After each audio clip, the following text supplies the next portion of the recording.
Titration is the process of reacting acid and base together. And I do that in a controlled way.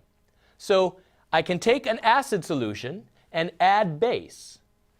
The acid solution will originally have low pH, a high acid concentration.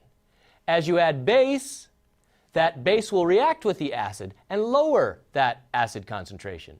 Lowering the acid concentration raises the pH. The solution becomes more basic, which makes sense because you're adding a base.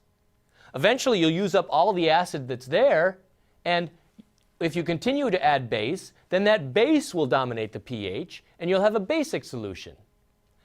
You can plot that in something that's called a titration curve. Here I'm plotting the pH of a solution versus the moles of acid or base that I add. So for instance, if I start with 0.1 molar HCl, that would have a pH of 1 because the H3O plus concentration in 0.1 molar HCl is 10 to the minus 1. This totally dissociates, forms 0.1 or 10 to the minus 1 moles of H3O plus per liter. The pH is minus log of 10 to the minus 1, or 1. So I start with pH 1, I add some base, and as I add moles of base, those react with my moles of acid to form water, and that continues to happen until I use up all the original acid that's there.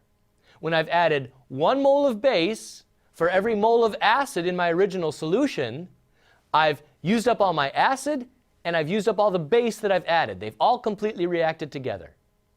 If it's a strong acid and a strong base reacting together, then the pH at this equivalence point, or this end point, where you've added 1 mole of base for every mole of acid, will be 7. As you continue beyond that, then the base that you're adding dominates the pH, and the pH rapidly goes to a basic level. You can do the reverse. You can start with a strong base solution, or any base solution, and add an acid solution. Here the pH will start high because the H3O plus concentration is low. And as you add acid, that pH will drop. When you've added a mole of strong acid for every mole of strong base that you had there, you'll have pure water with some counter ions, say sodium and chloride ions. But a sodium chloride solution has pH 7. The ions sodium and chlorine don't contribute to the pH. We'll talk about that more later. So you have a pH of 7, a neutral saltwater solution. As I continue to add acid, the acid will dominate the pH, and you'll go to a low pH solution.